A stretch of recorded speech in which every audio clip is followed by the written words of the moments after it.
bienvenidos a todos.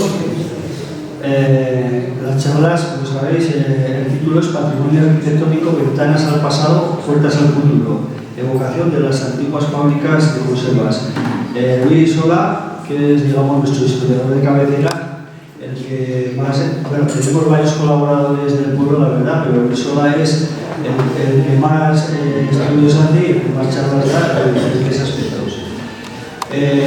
Yo con el tema este de las fábricas, bueno, con los años que tengo, que ya tengo 69, cierto es que he vivido una evolución de las fábricas, desde que se hacía todo a mano a cuando fue mecanizándose, los torillos, la plataforma, luego los torillos, bueno, todas esas cosas. Y entonces es una cosa curiosa a mí, lo que hemos estado comentando, lo que me resulta muy curioso es que siendo Azagra el montón de fábricas que ha tenido vamos a montar tener 20 y tantas fábricas, no sé cuántas, 25, 27, que sea, por ahí. Que el pueblo se haya quedado sin ninguna, bueno, excepto Butarra, que se marchó, que es la única que sigue, que se haya quedado el pueblo sin ninguna cuando, por ejemplo, todos los pueblos de alrededor tienen, Conosoto tiene, Funes tiene, San Adrián tiene pocas, pero bueno, casi todos los pueblos, Rodosa tiene, Davia, todos los pueblos de alrededor tienen, y curiosamente Azagra, que era la que más fábricas tenía, pues hemos quedado sin ninguna. Es una pena, pero bueno, es así. Entonces os dejo con Luis, que es el que va a explicar la historia de la evolución de las fábricas. Bueno, muy bien, muchas gracias.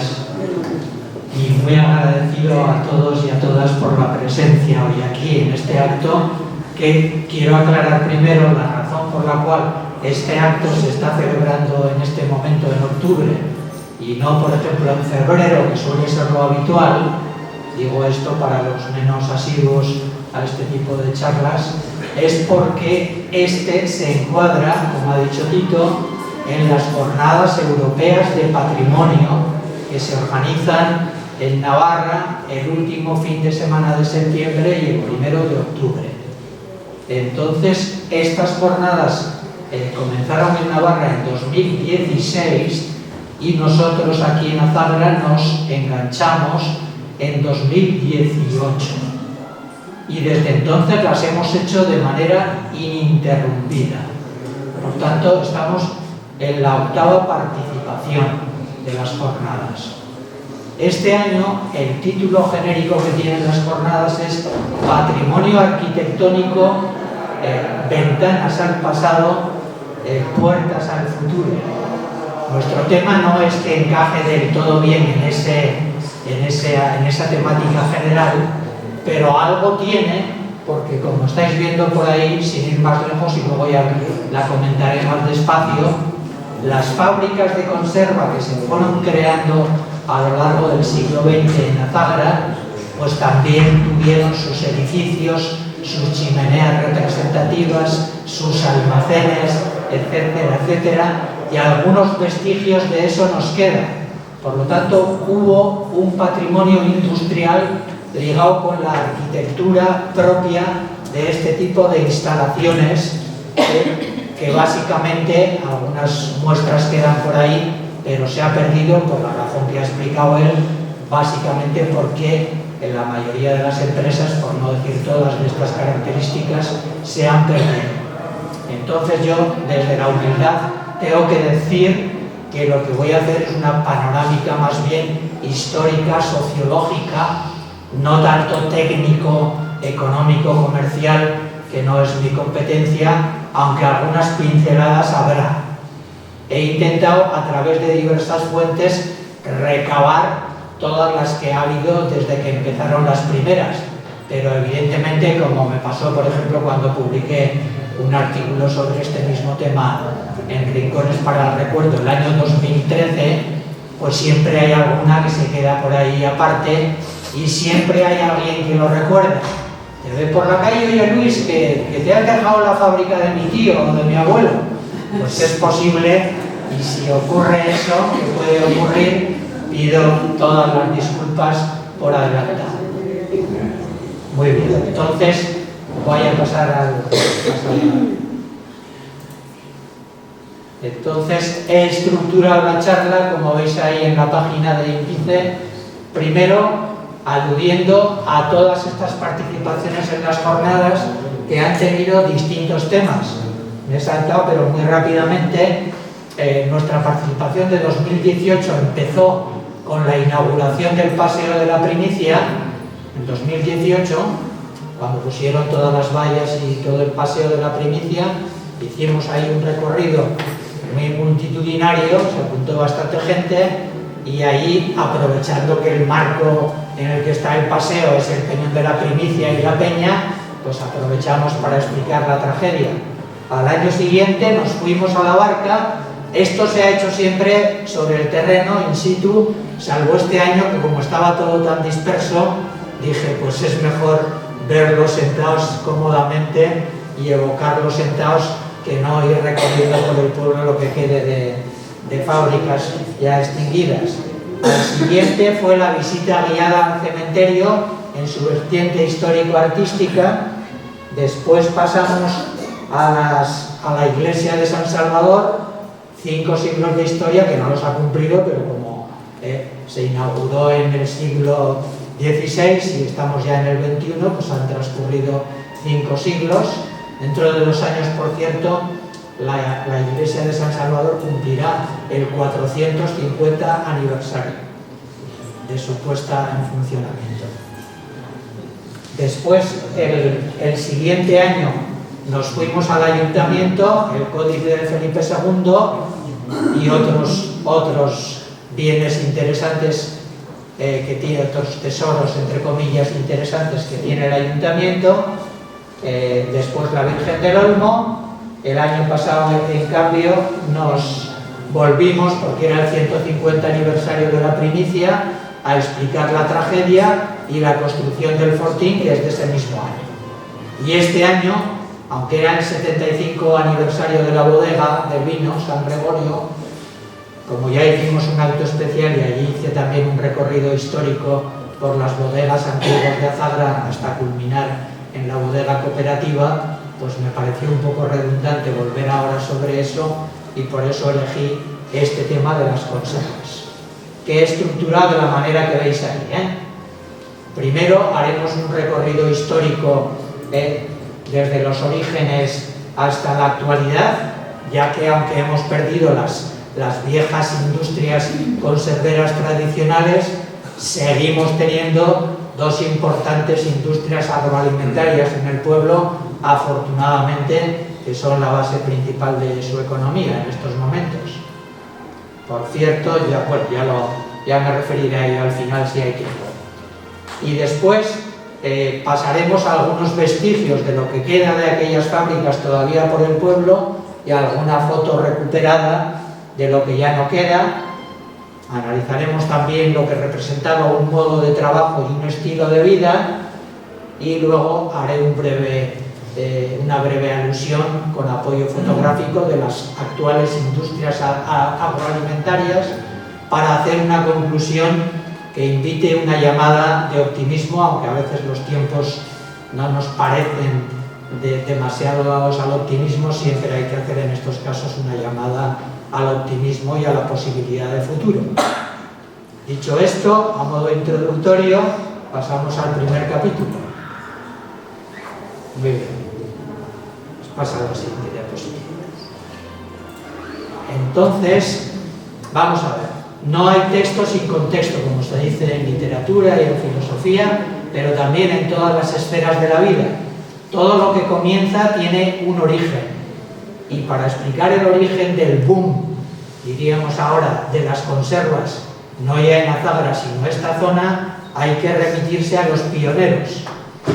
Cualquiera que explore un poquito el mundo de las conservas se encuentra con un pionero que fue un francés llamado Nicolas François Appert, que allá a principios del siglo XIX, en la época de Napoleón, se convocó una especie de concurso porque los ejércitos napoleónicos que estaban intentando conquistar Europa estaban en general muy mal alimentados y morían muchos soldados más que por razones de batalla, por razones de mala alimentación y enfermedades derivadas.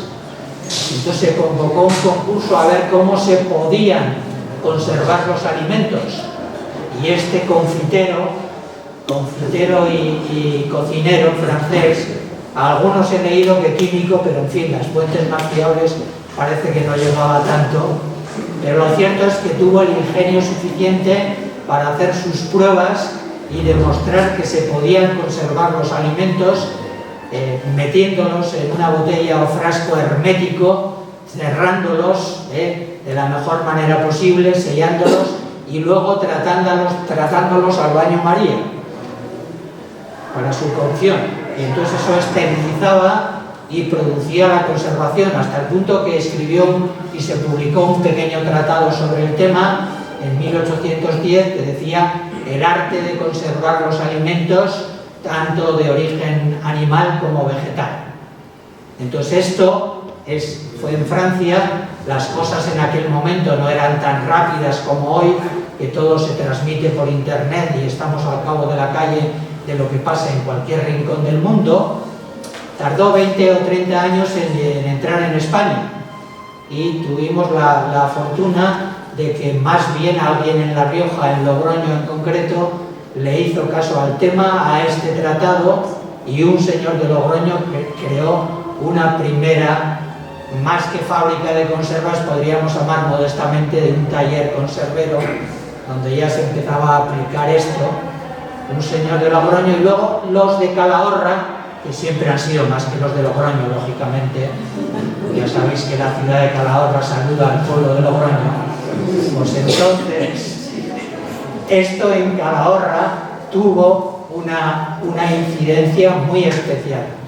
Y un tal Justo Aldea, que era un madrileño afincado en Calahorra, pidió ya en 1853 permiso al ayuntamiento para poder embotar pimiento en botellas.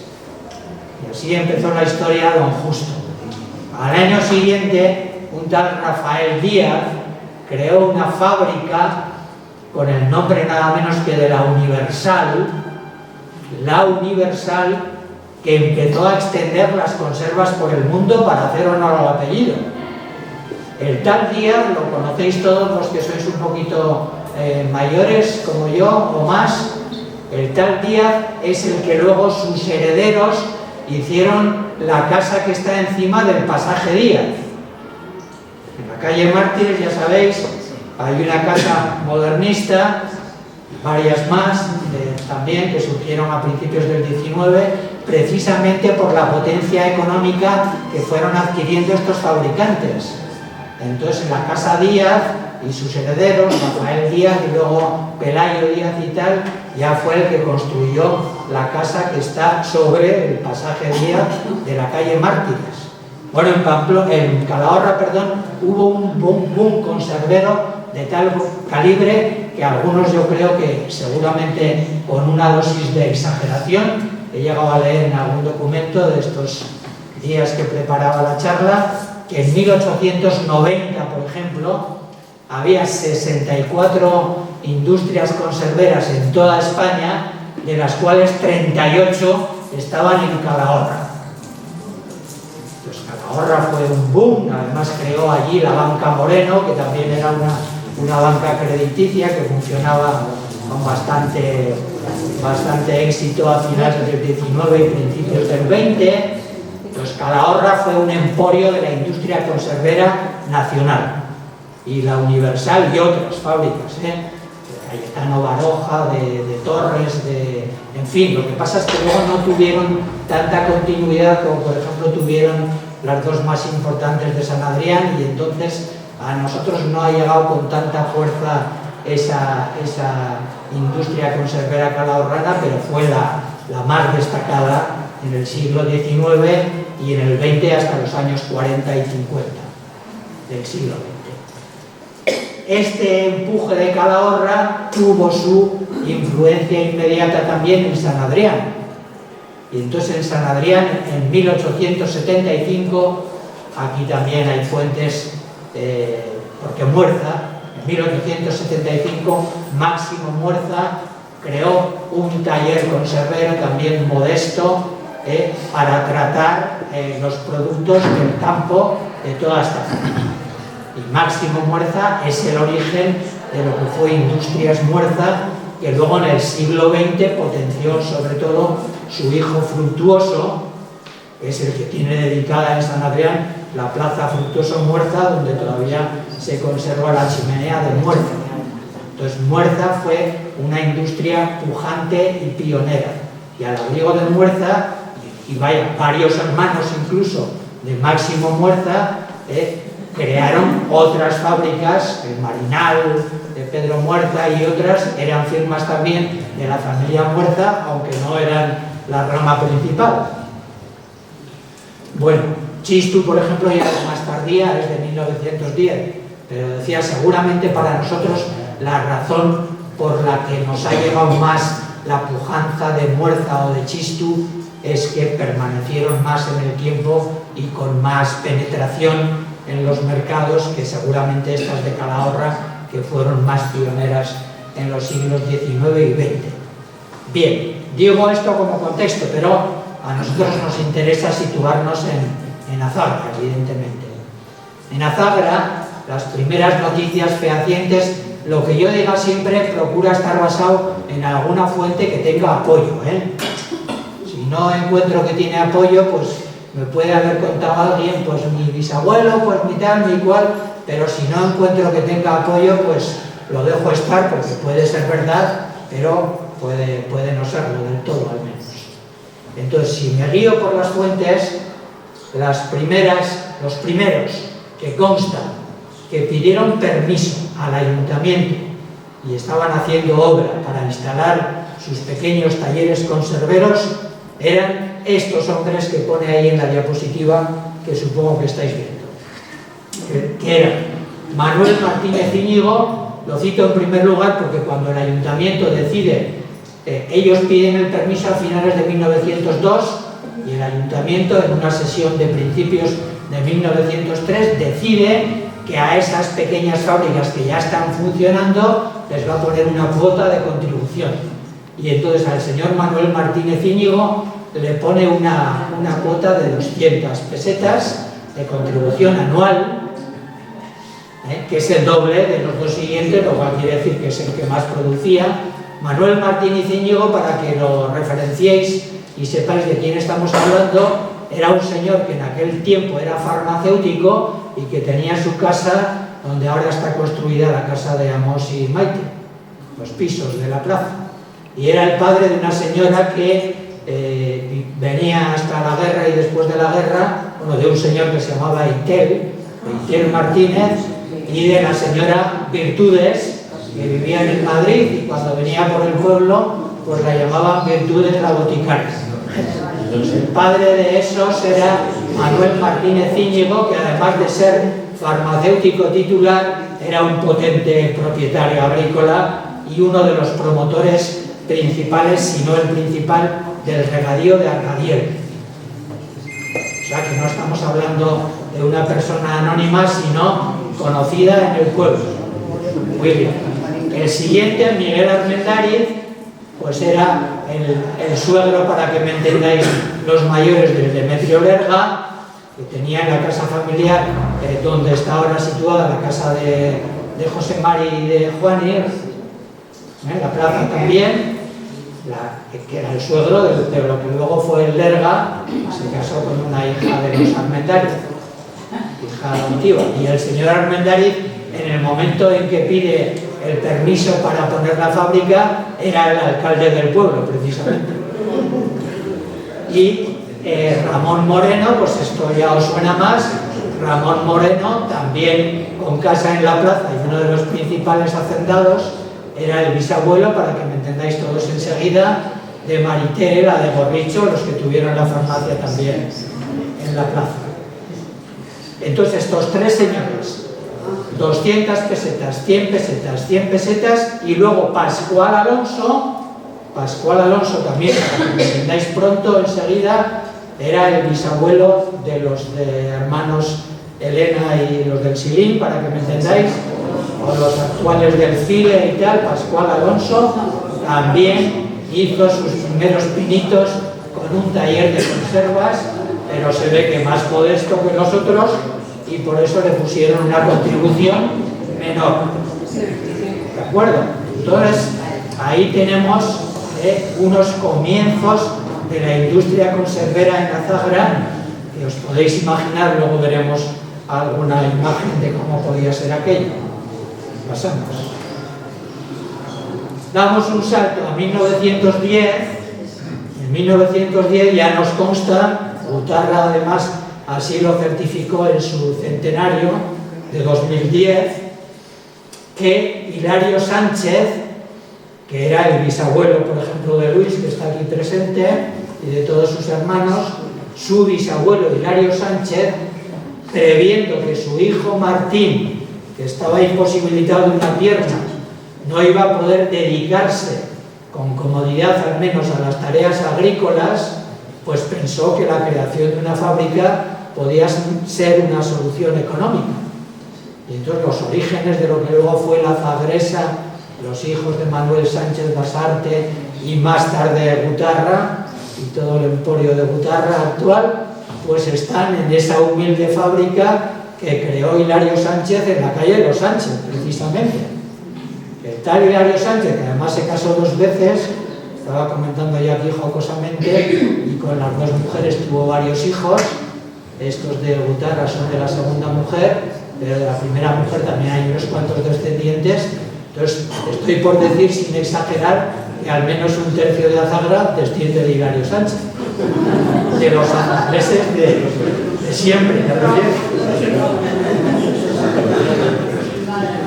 Bueno, venga, eso va. Bueno, es así, ¿eh? No es exageración, es real. Seguimos. Vamos a ver. No tengo constancia expresa de, por ejemplo, qué fecha concreta se fundó la fábrica de don Hipólito Virto, pero yo doy por supuesto que en los años 20 ya estaría funcionando, porque Hipólito Virto, que como he dejado por escrito en alguna ocasión, fue un industrial de múltiples iniciativas empresariales, pues me consta que en los censos ya de finales de la década de los 20 era uno de los máximos contribuyentes de Azagra. Y por lo tanto se entiende que aparte de suministrar cemento, combustible a las escuelas, cemento a distintas obras, etcétera, ya habría instalado también su fábrica de conservas, que le daba unos réditos que le permitían convertirse en uno de los principales contribuyentes. Pero, como podéis imaginaros, todas estas fábricas pues tenían unos rudimentos, unos basamentos arquitectónicos y unos rudimentos técnicos pues bastante primitivos. Ahí he puesto 2 fotos que en realidad son de Muerza, gentileza de Luis Miguel Sola. Muerza, supe anteayer, gracias a Luis Miguel Sola, que Iberdrola, por ejemplo, que ya sabéis, heredó, digamos, entre comillas, la sección de Muerza de bebé, de fruta, perdón. ¿Qué he dicho? ¿Iberdrola? Sí, sí. Es un lapsus lingüe. Iberfruta, que el señor Fructuoso Muerza, que era hijo de Máximo Muerza, y que dio bastante desarrollo a las industrias Muerza, creó en los años 30, por un lado, la marca Bebé, que dio lugar a toda la sección de mermeladas, ya en los años 30, durante la República, y por otro lado, la marca La Carretilla. Entonces, como sabéis, la marca La Carretilla actualmente está en la IAN de Villafranca, y la marca Bebé es la que recibió Iberfruta. Pues ahí conservan bastantes materiales, y por lo tanto, entre ellos, algunos álbumes fotográficos donde hay fotos antiguas que podéis ver que, aunque sean de Muerza, serían aplicables a cualquier fábrica de aquellos tiempos. Entonces ahí distinguís qué tipo de materiales. He visto hoy, sin ir más lejos, que esa de la izquierda, según veo yo la pantalla, donde se ven a las mujeres ahí manejando los recipientes y estas cosas, es la que está en el anuncio que ha puesto, por ejemplo, en el Azagra en fiestas de este año, el Museo de la Conserva de conservas el Navarrico de San Adrián. Pero es para que os hagáis una idea de cómo era. Pasamos. Tengo ahí, eso es un programa de fiestas en miniatura de Vitoria. Lo que se ve en la parte más oscura es el programa de fiestas, Felices Fiestas de la Blanca, de agosto del 34 de Vitoria. Pues en la última página lo que se ve en el reverso es que Hipólito Virto hacía publicidad en Vitoria de sus conservas, que no sé si se lee muy bien, pero pone que se distinguen por su insuperable calidad, ¿no? O algo semejante. El año 34. Por lo tanto, Virto, Hipólito, ya había comenzado su expansión por otros lugares de la geografía española. Vitoria y otros sitios seguramente también. Seguimos. Si nos vamos al padrón ya industrial Azagres de 1937, nos encontramos con que ahí constan 3 fábricas registradas en Azagra en ese momento, que son la de Fructuoso Muerza, hijo de Máximo Muerza. O sea, se entiende que Fructuoso Muerza puso una especie de sucursal en Azagra, que según he podido saber, estaba gestionada en ese momento por los hermanos Muro, por Luis Muro, el padre de Asun, la de Virto, ultracongelados, y Resurre Muro, la madre de los Sánchez. En ese momento, la sucursal esta, el titular, por eso constaba en el padrón, el titular era Fructuoso Muerza, pero las que lo estaban llevando y gestionando y controlaban el sistema y la producción eran estos 2 que os he dicho, hermanos Muro. Esto es lo que estaría situado en la calle del Saco, en el solar que hay ahora, que algunos utilizan de aparcamiento, entrando a la calle del Saco desde el supermercado de los Alvarado, ¿no? El solar que hay ahí estaría esta fábrica de Fructuoso Muerza. Después ya estaba registrado, porque hemos dicho que había empezado a funcionar en 1910, ya Hilario había muerto, evidentemente, hacía años, y el que realmente tenía el título de la firma en ese momento era aquel hijo que tenía el problema de la pierna para el que se hizo la fábrica. Entonces Martín Sánchez, hijo de Hilario, era el titular, y luego estaba la de Hipólito Virto, como hemos dicho, funcionando ya. Por lo tanto, estaban esas 3.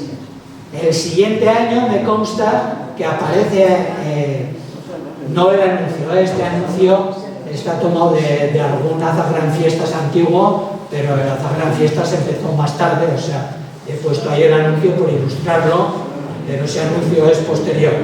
Pero en el 38 empieza a funcionar la fábrica de Luri, el padre de Neldi, para que me sigáis todos. En el siguiente año, en el 40, un par de años después, el anuncio también es posterior, pero en el 40 empieza a funcionar en la calle Nueva la fábrica de Botejilla, que era Fermín Los Santos Pastor. Botejilla, abuelo de los actuales, ¿de acuerdo? En el año 40. Y en el año 43, en el anuario industrial del 43, comercial e industrial de Navarra del año 43, figuran 6 titulares, por tanto. Algunos ya hemos comentado. Aparece Cándido Moreno, que con su padre puso una fábrica ahí en terrenos del Miguelín, por donde la Manduca, ¿no? Que se llamó probablemente en ese momento la Vasco Navarra. Esto es.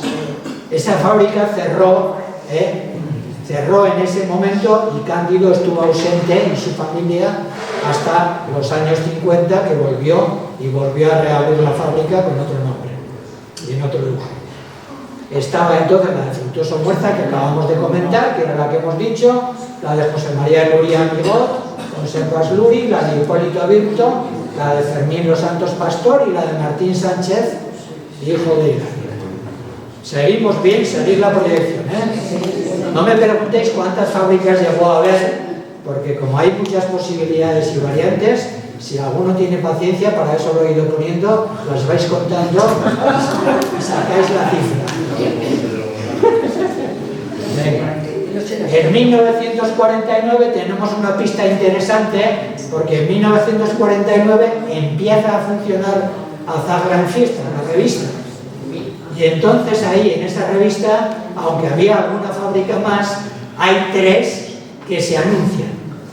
No se anuncian todas, porque al principio le costó a la gente engancharse, pero hay 3 que se anuncian. Las 3 que se anuncian en el primer programa, y eso sí es original, ese es el anuncio original que consta en el programa del 49, son las de Miguel Jiménez Rosell, el penicilina, para que me entendáis, el cual quedan los restos ahí prehistóricos todavía, o veremos alguna huella.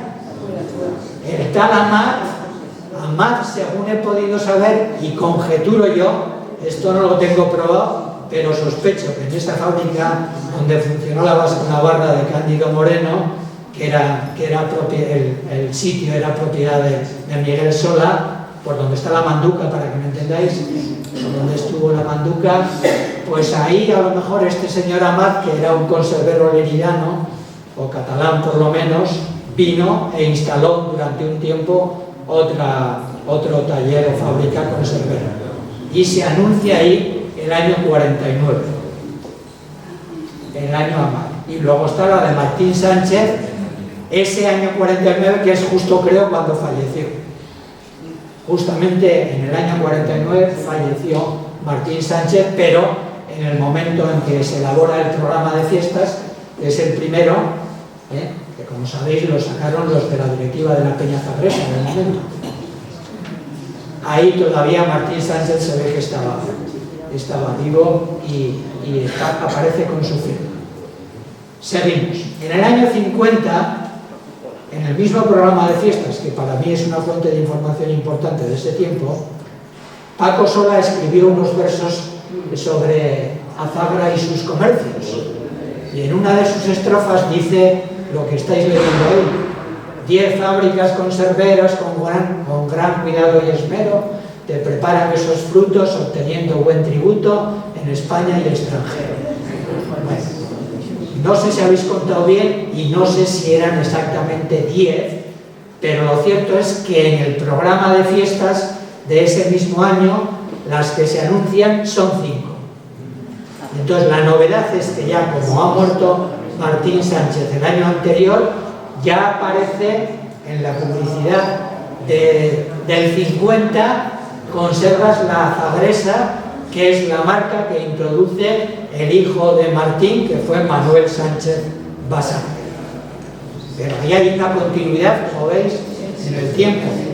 Hilario Sánchez, Martín Sánchez, Manuel Sánchez Basarte con la Zagresa. Después aparece Fermín, conserva Fermín Los Santos, que ya la hemos visto funcionar desde el 40, y pone ahí sucesor de Pablo Ruiz de Gordejuela. Ruiz de Gordejuela fue un conservero de Alfaro.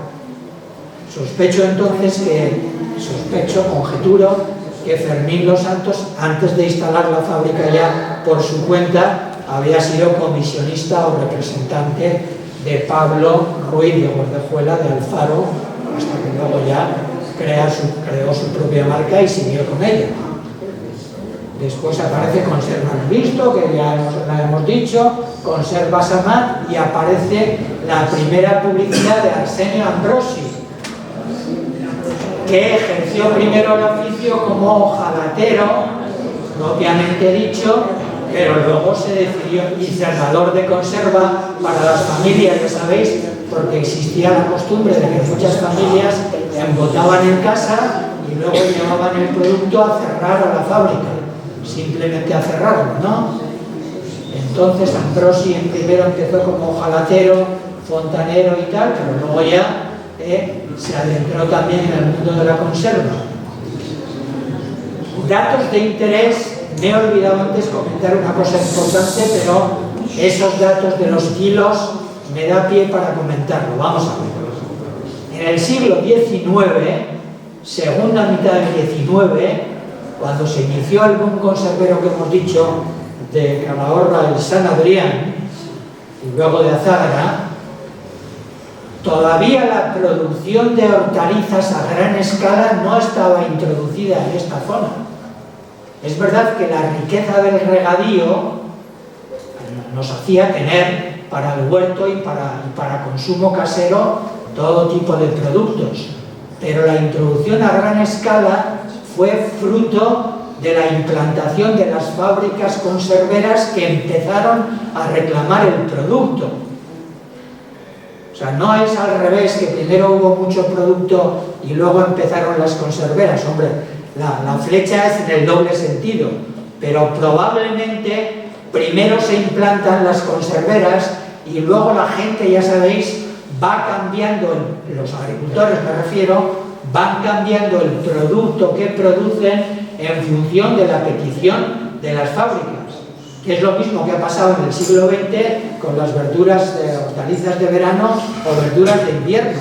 En función de la demanda de las fábricas, ¿por qué se ha convertido en Azágara el brócoli y en otros pueblos en la mayor producción ahora y el espárrago ha declinado? Pues entre otras por esas razones, porque no existe la misma demanda.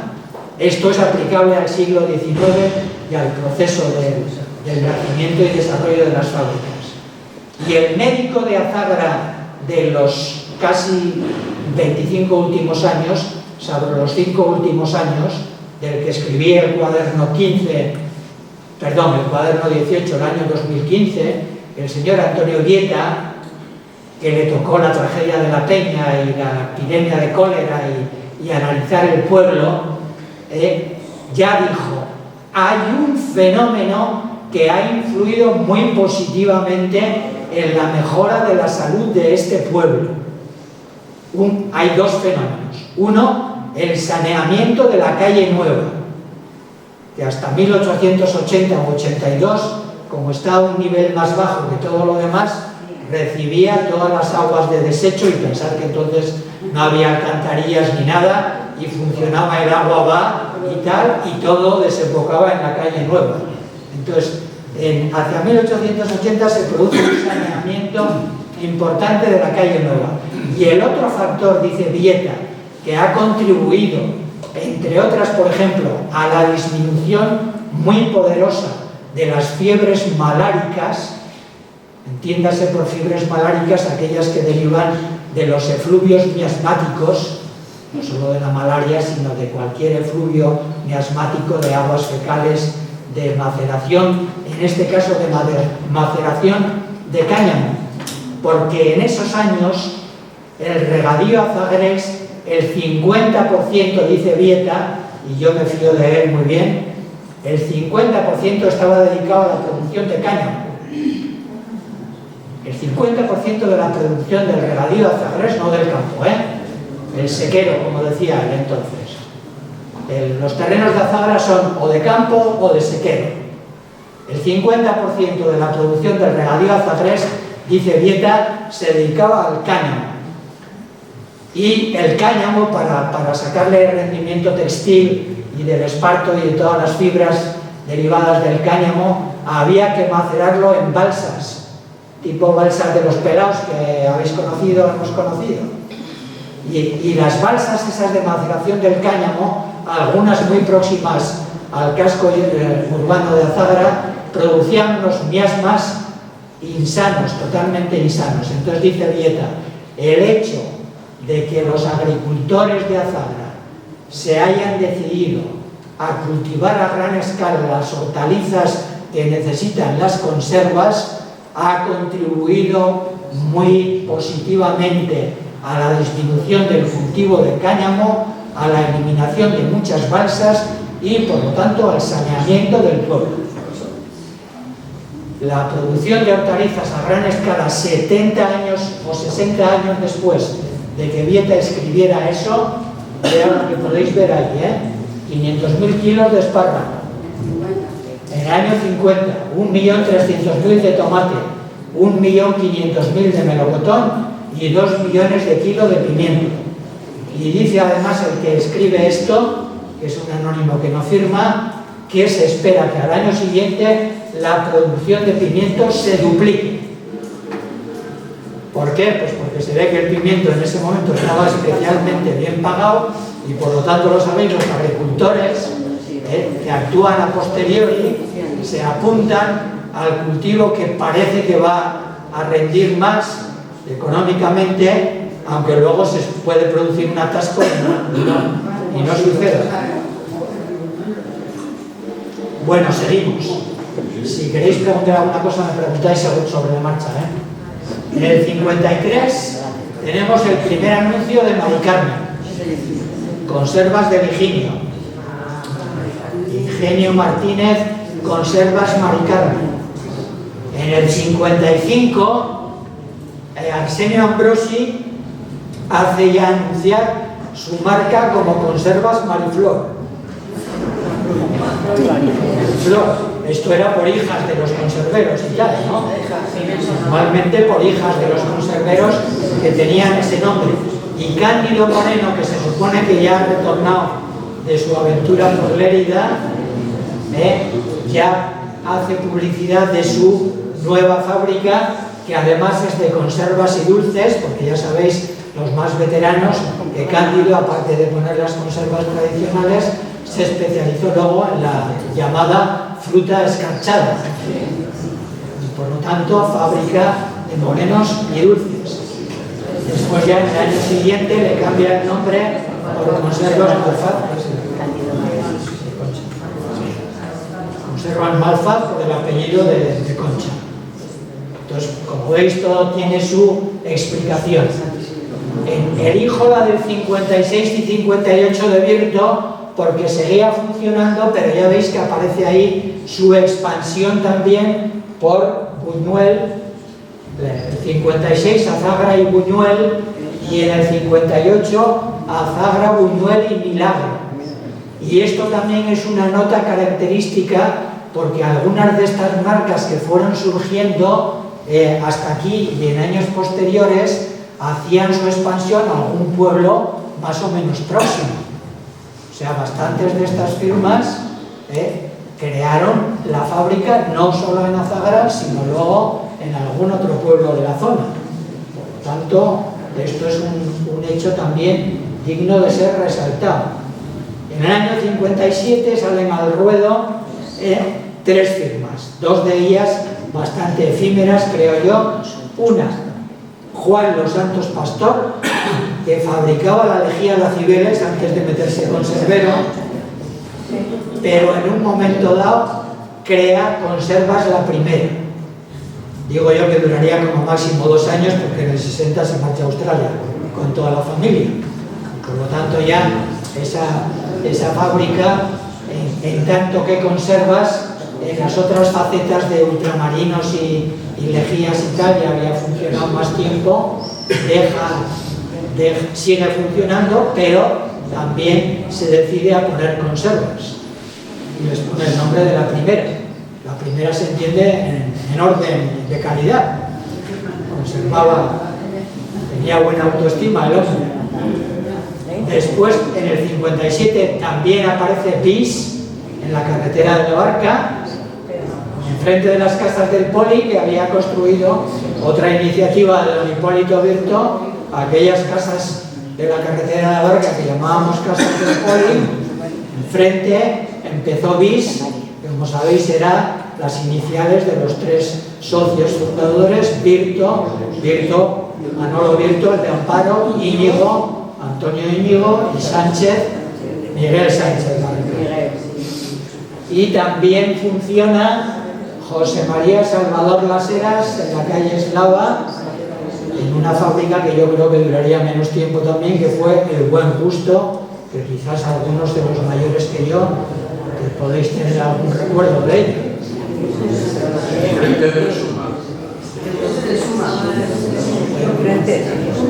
Entonces no sería la calle Eslava. Bueno, vais sumando fábricas nuevas, ¿no? Seguimos.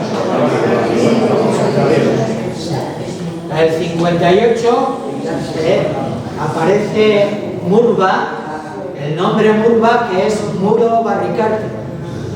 Muro, creo que me explicó, era por Luis Muro, que fue socio de Barricarte en sus comienzos, de don Eloy Barricarte, padre y abuelo de Eloy homónimo que está allí al fondo. Abuelo de él y padre de su padre y de sus tíos. Entonces, inicialmente es Murba, con marca el encierro, porque fue socio de Luis Muro, el que llevó la de Fructuoso Muerza, que os he dicho antes, y Conservas Manero. Aquí tenemos una representación también. Ángel Manero inicia también y se anima a abrir la fábrica a finales de los 50. Pasamos al 60 y encontramos Conservas Mari Carmen, otra que está en honor a una de las hijas del fundador de Virgilio Prado, Juana Mari, perdón, Carmen ya la he dicho antes, ¿no? De Higiene. Conservas Juana Mari, que todavía tiene el letrero allí en el cruce de la barca. Muy bien. En el 61 está Conservas Murgi, los hermanos Murgi abren su fábrica, y la cooperativa conservera San Fermín, que hemos visto antes la imagen y luego la volveremos a ver. La cooperativa conservera San Fermín, ya sabéis, ya lo dice ahí, no sé si se ve muy bien, fue una cooperativa inicialmente de 225 socios agricultores que la crearon siguiendo el espíritu cooperativo. En el 60 ya empezaron a fabricar, en el 60, pero no todavía en la conservera, que no estaba hecha del todo. Empezaron a funcionar en la fábrica de Jiménez de Rosell, del penicilina. Ahí empezaron a fabricar las 2 primeras temporadas, hasta que quedó concluido el edificio de la conservera junto a la bodega. Pues la conservera pues tuvo un periplo importante, seguramente porque los socios agricultores pues pensaban que si se asociaban tenían ya una cierta seguridad de que lo que cultivaban iba a ser admitido en la fábrica, cosa que no tenían asegurado siempre con el resto de fábricas, que dependía de sus necesidades o sus demandas, evidentemente. Venga, he puesto una tarjeta para que veáis la evolución. Lo que era la Fagresa a veces sacaba etiquetas como Manuel Sánchez Basarte en el 62, siendo ya la Fagresa. Y ahí incluido en el 64, quizás Ángel me pueda corregir, pero aparece el anuncio de Ángel Muñoz, y he añadido lo de Cirilo Virto, porque aunque ahí lo que anuncia es bovedillas y otros elementos de construcción, ya había creado también la fábrica con la firma Birmaya, Cirilo Virto, hijo de Fermín Virto y nieto de Hipólito Virto. Funcionaba por esos años ya la Conservas Birmaya, y también funcionaba Conservas Teo desde antes, aunque no sé el año concreto, aunque ellos luego ya saldrá al final en los anuncios que hicieron más recientes del siglo XXI. Teo pone en la publicidad que empezó a funcionar ya, al menos cerrando botes y tal, en el 53. Ponen ellos en su publicidad. Pero en fin, en los años 60 claramente ya estaba. Nosotros nos fuimos de Carcar en el 63, por ahí. Hasta el 63 Sí. estábamos en Carcar. Cuando pongo ahí el anuncio, tened en cuenta que puede ser un año antes lo que estén funcionando, porque el anuncio no sale hasta el año siguiente. Pero es una fecha bastante aproximada para orientarse. Donde veo que es fiable, cuando veo que no es fiable, pues seguimos. Conservas Virto, también tenéis una etiqueta ahí del año 65. En el 67 me consta ya que funciona la de los hermanos Cerdán, en la avenida de la Barca. En el 70, Altiste, que son los hijos de Manuel Virto, o sea, nietos también de Hipólito Virto. Conservas Altiste, que se marca,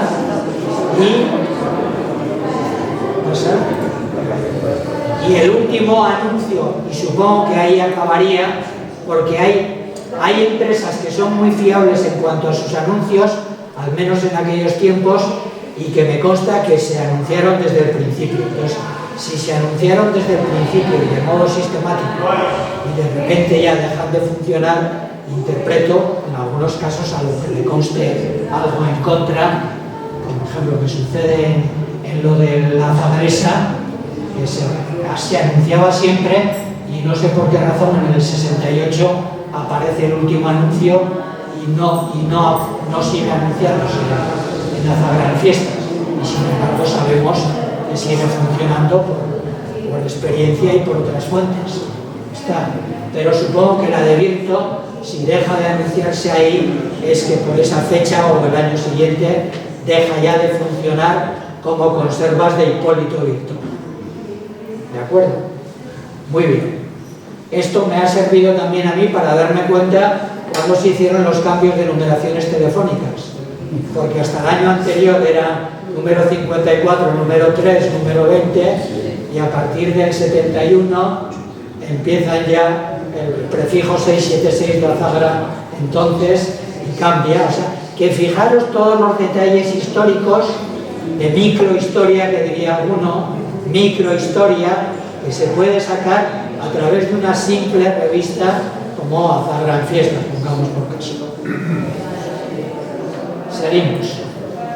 En los años 70, más bien mediados, segunda mitad de los 70, ya Manuel Sánchez Virto, digamos que pasa los derechos comerciales a los hijos de la siguiente generación, y aparecía Manuel Sánchez Virto e hijos, y luego hijos de Manuel Sánchez Virto, de Manuel Sánchez Basarte, perdón, por los lapsus, Manuel Sánchez Basarte, y ahí es donde ellos dan el cambio de la Zagresa a Butarra, y no solo el cambio de nombre, sino toda la revolución que supuso el cambio de la presentación de los productos tradicionales en lata de conserva a la presentación de verduras de invierno, que esta es la novedad, en tarro de cristal.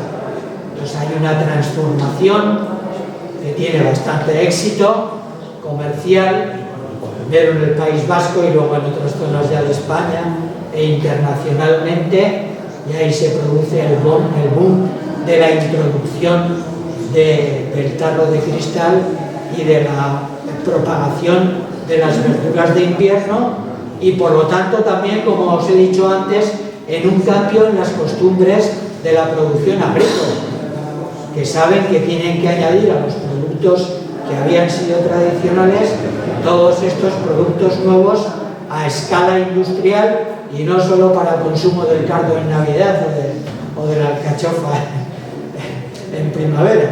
Entonces hay un cambio significativo. Otro cambio significativo fue el de la apertura de Congelado Sedro ahí en la carretera de la Barca. Congelado Sedro me refiero a los de la marca Castillo de Marcillo, que introduce la técnica nueva del congelado. En el 79 lo va a constar, porque ahí acabaría hacia el 79-80, se cerraría Conservos Mari Carmen de Higinia Martínez, porque es su último anuncio y se había anunciado siempre sistemáticamente.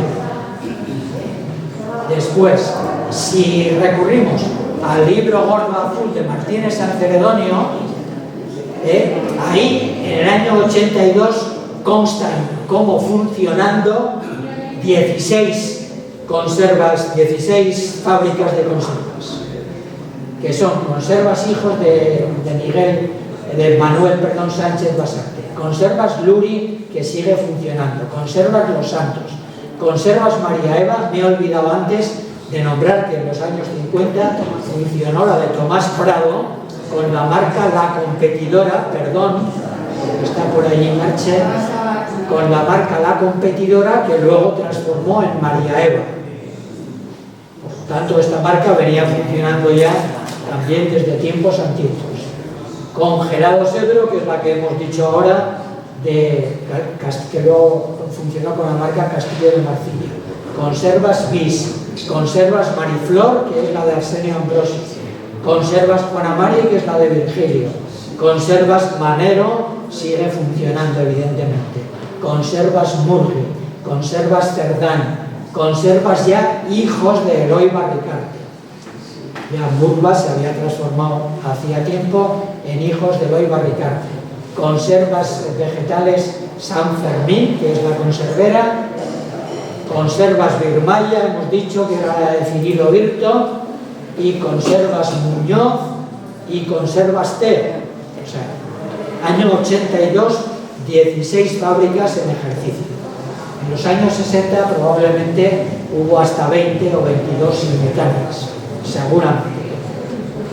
En el 82, que ya es más próximo a nosotros, hay 16 funciones. Vale. Y para que tengáis un dato, potencial económico de las instalaciones fabriles, de lo que eran edificios, digamos, en el año 82, 1930 millones, que vendrían a ser 12 millones de euros de entonces. 12 millones de entonces. Sí, perdón. Lo que quiero decir es que entonces, traducido al valor de ahora, a ver, digo porque podéis pensar, 12 millones ahora de euros no es que sea gran cosa, ahora. 12 millones ahora no son gran cosa. 12 millones del año 82, si se hiciera, según he consultado en algunas fuentes, si se hiciera la traducción a euros actuales, imaginaros que alguien en el 82 tuviera una fortuna de 12 millones de euros, o sea, de 2.000 millones de pesetas o 12 millones de euros, del 82. Si esa fortuna se pasara al valor de euros de ahora, habría que multiplicarlo por 6 o por 6,5. Tendría unos 72 o 75 millones de euros de valor de su fortuna en este momento. ¿Entendéis la transposición? Es que si no puede parecer poco. Y el valor, en cambio, de lo producido es algo más. No me voy a liar con la transposición. Dejadlo en 2.681 millones, que serían los 16 millones de euros de entonces. ¿De acuerdo? Eso era lo que representaba exactamente. David ya lo ha entendido bien. Dice unos 96 millones de ahora mismo. Vale. Sigo rápido porque si no. El 84, ellos lo celebraron el año pasado, el 40 aniversario de ultracongelados Virto, ya en la fábrica vieja de la Badina. El primer anuncio, lógicamente, es del 85, porque en el año anterior no lo habían podido anunciar todavía. Empieza a funcionar ultracongelados Virto, ya de Javier Virto en la Badina.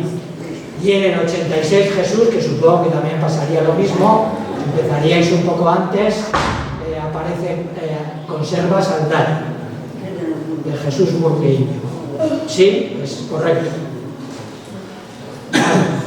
Damos un salto al 92. Gutarra en ese momento ya está construyendo la fábrica de Villafranca. Y en el 92 se está construyendo el polígono de Azagra. Y por eso en el programa del 92, Iberfruta saluda al pueblo de Azagra desde sus futuras instalaciones en el polígono.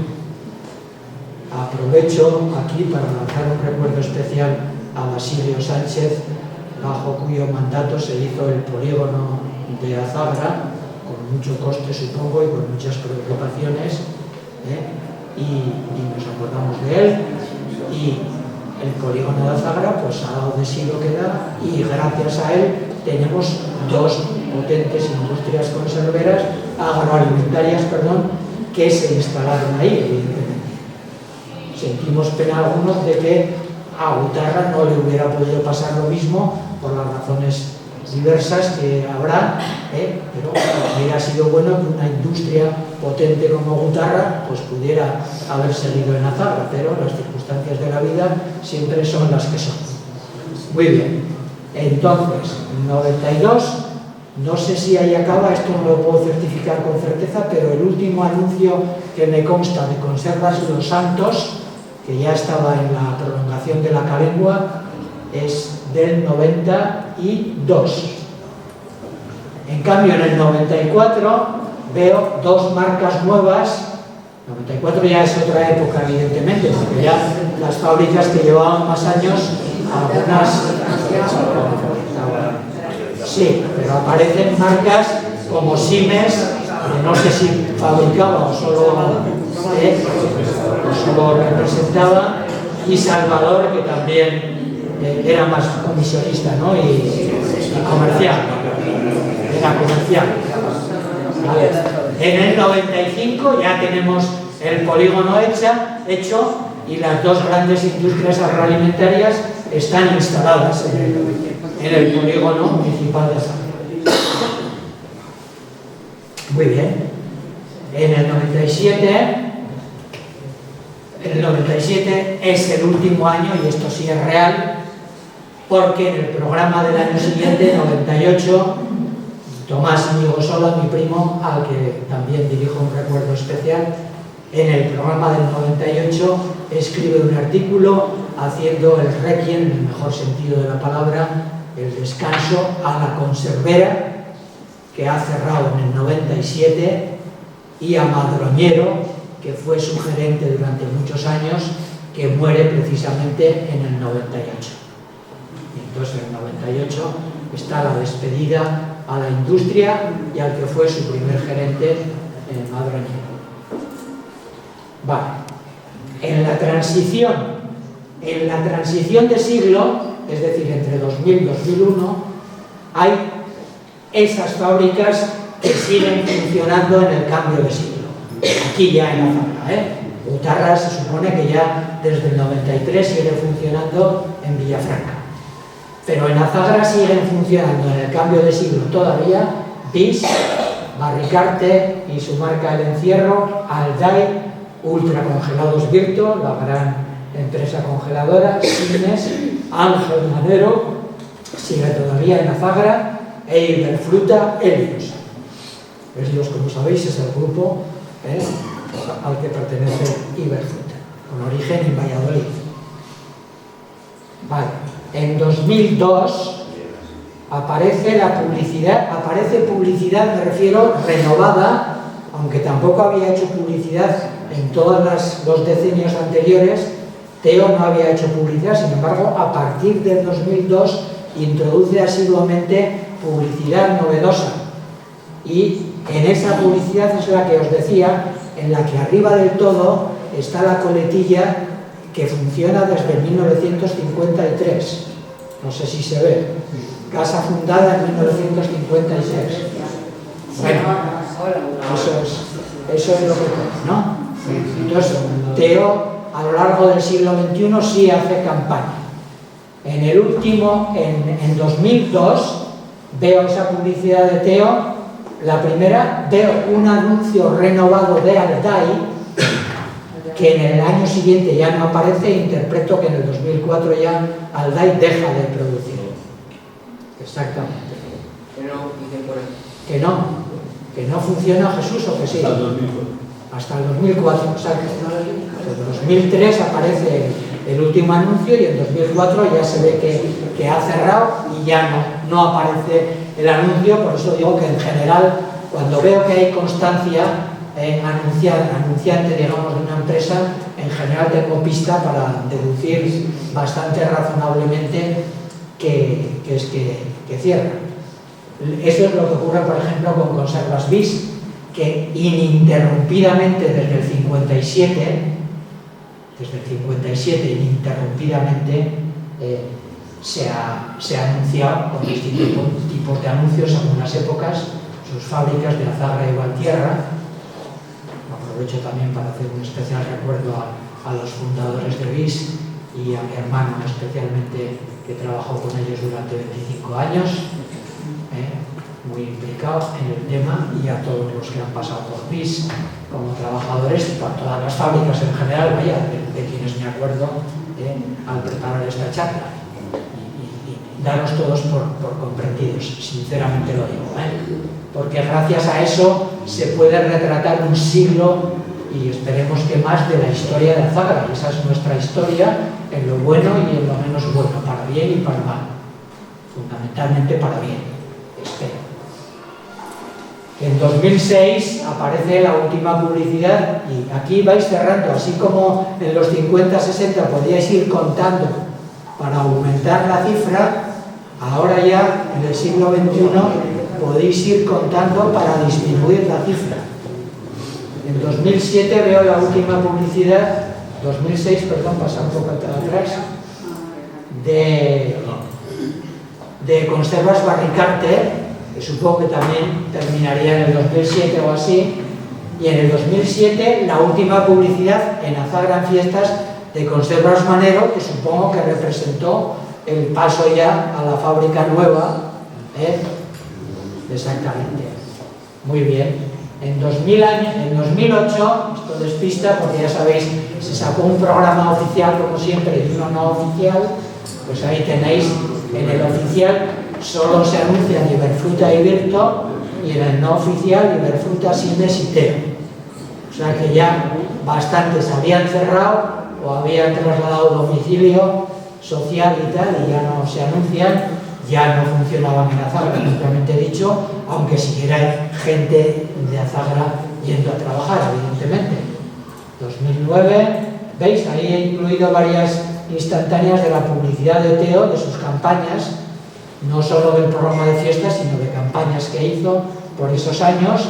Entonces, en ese periodo, 2010-2019, ya en Azagra solo funcionan, que a mí me conste, y si alguno me puede rectificar, que me rectifique, se lo agradeceré, es entre 2010 y 2019 funcionan en Azagra Iberfruta, Virto y Teo. O sea, las dos grandes agroalimentarias, y ya de las tradicionales solo queda funcionando Teo. Y ya si pasamos a 2020-2025, ya se han quedado las dos industrias grandes agroalimentarias que, según el patrón industrial de Navarra del último año que ha publicado, puede hacer referencia a datos del 23 o del 24 a lo sumo, pues ocupan en el ranking de las 50 empresas que más facturan de Navarra. En el último ranking estarían Virto, ultracongelados, en 9º lugar, 475 millones de euros, aproximadamente, un poco más. Iberfruta Muerza, 112 millones de euros. Y hoy mismo en Diario de Navarra he leído la actual red de Real Green Food, que es los que absorbieron a Guterra, el nombre actual que tiene la compañía, 85 millones de euros actuales. Ese es el emporio agroalimentario de lo actual, os digo, 475 millones, se supone que ahí está incluido no solo la producción de Azagra, sino todo el grupo. ¿De acuerdo? Muy bien, voy a ir muy rápido para no agobiaros. De todo esto que ha quedado, como dice el otro, pues aparte de todo lo que tenemos en la cabeza y en el recuerdo y en la experiencia, porque sobre todo para algunos, para mí por ejemplo no, pero para algunos de vosotros y de vosotras ha sido parte esencial de vuestra vida laboral, y por lo tanto eso queda ahí grabado mientras haya memoria y no nos falle la memoria. Por lo tanto, aparte de todo el cúmulo de experiencia personal y vital que cada uno haya acumulado, pues, el patrimonio arquitectónico deja unas huellas. ¿Qué huellas quedan en Azagra? Hombre, algunas muestras os he puesto ahí y las reconocéis perfectamente. Me ahorro comentarlo porque lo reconocéis perfectamente, ¿no? ¿Qué te pasa?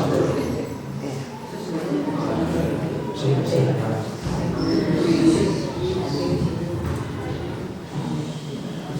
Sí. Lo estáis viendo todo y reconociendo, ¿no? Vale, perfecto. Perfecto. Pasa un poquito más. Y pasa, aquí me detengo un poquito porque, a ver, La conservera que veis ahí, lo que era la conservera, esta foto, perdón, está hecha seguramente antes del polígono y todo eso, porque no se vislumbra al fondo, o sea que es anterior a los años 90. La conservera en primer plano, la bodega cooperativa y el barrio de la Chantrea detrás, ¿no? Quiero subrayar lo de la conservera porque me consta, de otras no me consta, pero del edificio de la conservera me consta que lo proyectó el arquitecto Ramón Urmeneta Ajarnaute, hermano del que fue alcalde de Pamplona en aquellos años, Miguel Javier Urmeneta, autor también del actual ayuntamiento de Azagra. O sea, el proyecto de la conservera está firmado por Ramón Urmeneta en el año 60 y la conservera en el año 60 y el ayuntamiento en el año 62, los dos de Ramón Urmeneta. Y luego también es el responsable de la última gran reforma de la iglesia del 68-69. O sea que el señor Ramón, aparte de eso, hizo, me consta, algunas viviendas individuales en el pueblo que no voy a nombrar. Pero entonces me consta que Ramón Urmeneta tenía contactos en Azagra, probablemente, y esto los que descienden de Raimunda Virto Aldea lo pueden saber, Raimunda Virto Aldea Ajarnaute era la madre de Hipólito Virto y por lo tanto bisabuela de algunos rostros que veo por aquí ahora, de todos los que descienden de Hipólito Virto o de Damiana Virto y otros. Entonces, algún tipo de parentesco había, según me han dicho alguna vez alguien de la familia, entre Raimunda Aldea Ajarnaute y Miguel Javier y Ramón, el arquitecto Urmeneta Ajarnaute. Algún antepasado común puede haber.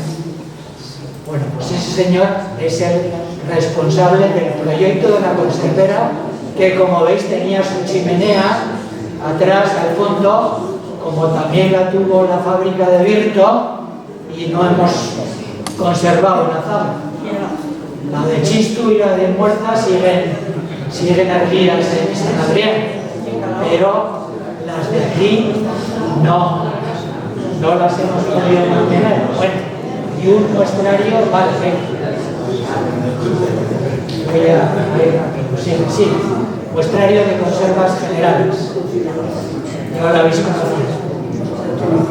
Un modo de trabajo y un estilo de vida, no me voy a alargar, os pido perdón por alargarme, porque seguramente os estoy cansando ya, pero ahí he recogido algunas fotos no muy buenas ya sabéis que el trabajo de la conservera era fundamentalmente femenino, por tanto hay que rendir homenaje a ellas de distintas épocas, que son pues por lo menos el 80 o más por ciento de la mano de obra. ¿Vale? Seguimos. Ahí también se ve a Nelly, a la cual también quiero aludir expresamente, porque seguramente ella tuvo su importante papel.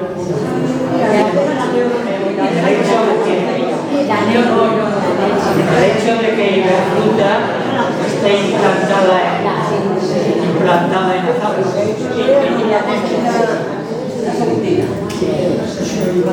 Bueno, estáis reconociendo, ¿no? Algunas de estas fotos, Lili, algunas de estas fotos son cortesía del libro de Jesús Javier del municipio de Azagra. Algunas están de ahí tomadas.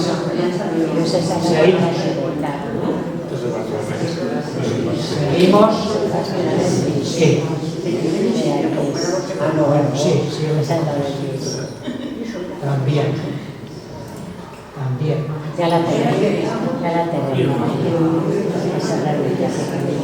Y aquí es obligada la alusión, perdón, nos centramos un poquito, 5 minutos más. Es obligada la alusión a todo lo que supuso el boom conservero de los años 50-60 para la transformación demográfica del pueblo. No solo arquitectónica, que ya hemos visto, sino para la transformación demográfica. también en sus justas dimensiones, ¿eh? Quiero daros un dato que se os va a quedar grabado para que veáis que no siempre la incidencia es la misma. En 1900 San Adrián era la mitad que Azagra en habitantes.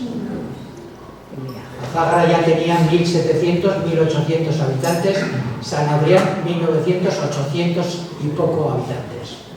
Esto quiere decir que desde 1900 hasta la actualidad San Adrián ha multiplicado su población por 8, literalmente. Azagra la ha multiplicado por 2, pero Azagra ha tenido más expansión demográfica de 1900 a 1960, que son 60 años, que de 1960 a 2025, que son 65 años. Ha habido algo más de aumento de 1900 a 1960 que de 1960 a 2025, que es un periodo similar. Por tanto, en Azagra en estos momentos hay cierto estancamiento demográfico. Eso no quita para reconocer que el boom de las conserveras supuso no solo un aumento cuantitativo en lo demográfico, sino también la llegada de muchas familias, como sabéis, principalmente de origen andaluz, que ya se asentaron en el pueblo, y establecieron aquí sus familias, se mezclaron con azagreses que residían desde antes, y por lo tanto hubo una transformación demográfica similar, quiero decir, a la que ha habido en el siglo XXI de emigración extranjera, ecuatoriana, sudamericana, marroquí, etcétera, aunque esta emigración no se ha traducido en el mismo boom demográfico. Entonces, retened el dato, Desde 1900, San Adrián se ha multiplicado por 8. Calahorra se ha multiplicado por 3. Y Azagra se ha multiplicado por 2. Ese es el dato. Ese es el dato. Retened eso, que todo lo demás se puede olvidar fácilmente. Y vamos terminando. He puesto porque los herederos, entre comillas, de esas industrias conserveras antiguas, tradicionales, pues son las dos industrias ultracongelados de fruta, a las que ya me he referido de distintas maneras y que ahí os he puesto unas instantáneas para que veáis el cambio tecnológico, cambio de tamaño, cambio industrial, cambio en todas las esferas de exportación, de producción, etcétera, de aquellos tiempos, pero de aquellos tiempos derivan estos, y siempre hay una sucesión en el tiempo. Vale. Muy bien. Seguimos. Ya conocéis, me ahorro los comentarios, lo estáis viendo, ya sabéis de qué va la cosa, mejor que yo, porque algunos lo habéis vivido más directamente. Sí, tranquilamente. Y luego ya concluyo con unas ideas que son, por otra parte, de sentido común y cualquiera las ha pensado muchas veces. Otra cosa es poderlas realizar. Eso es más difícil. Entonces, primero tenemos que ser muy conscientes de cuál es nuestra realidad actual y detectar necesidades y oportunidades que se presenten.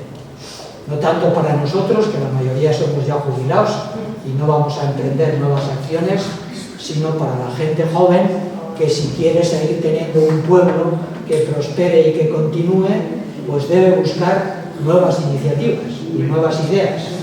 Por tanto, de ahí la importancia que pongo del surgimiento de emprendedores, no solo en el ámbito agroalimentario, porque el peligro de Azagra es el monocultivo actual que tiene de estas dos industrias. Pero imaginad por un momento que estas dos industrias agroalimentarias dejaran de funcionar por una razón o por otra en Azagra. Pues entonces pensad en el porvenir del pueblo. Colaboración para conseguir iniciativas público-privadas, ¿de acuerdo? Intento de mantener talento joven en el pueblo o de atraer talento exterior con capacidad de emprender, como tuvieron esta gente en su día. A estos no se les llamaba entonces emprendedores, no existía el término, eran sencillamente fabricantes, el fabricante tal, el fabricante cual, pero la mayoría eran agricultores que se atrevieron a dar el paso. Entonces, se trata de que surjan emprendedores, algo no fácil, y que no, la falta no es privativa de Azagra en estos momentos, ¿eh? Es bastante general, por desgracia. Entonces, ya sabéis que otra cosa difícil es que, porque actualmente habrá mucha gente bien preparada que trabaja, por ejemplo, en Iberfruta y en ultracongelados Virto, pero no se quedan a vivir en Azagra, se vuelven a sus domicilios en otros pueblos, otras ciudades, y por tanto su talento, digamos, entre comillas, no repercute directamente en el pueblo, en sentido directo me refiero, en todo caso indirecto por los puestos de trabajo que se crean y la riqueza que se crea. Pero, en fin, ya me estáis entendiendo lo que quiero decir. ¿Vale? A las autoridades, cito, y a quien los toque o a quien asuma responsabilidades de este tipo, ya sabéis lo que se dice, un estadista, en términos políticos, un estadista es el que piensa en las próximas generaciones. ¿A dónde quiero llevar a España, o a Navarra, o a Azagra, en este caso, dentro de 50 años? ¿Dónde quiero que esté Azagra dentro de 50 años? ¿Dónde quiero que esté España dentro de 50 años, o Navarra dentro de 50 años? El que piensa en esos términos, al menos a medio plazo, es un estadista. El que piensa solo al corto plazo y solo quiere ganar las próximas elecciones, sea quien sea, da igual si es de derecha, de izquierda o de medio pensionista, es simplemente un populista aprovechado. Está claro. Por lo tanto, hay que mirar a medio y largo plazo, porque si no, no sabemos a dónde vamos. Y para el que no sabe a dónde va, decía Séneca, y con esto termino, para el que no sabe a dónde va, cualquier viento es favorable.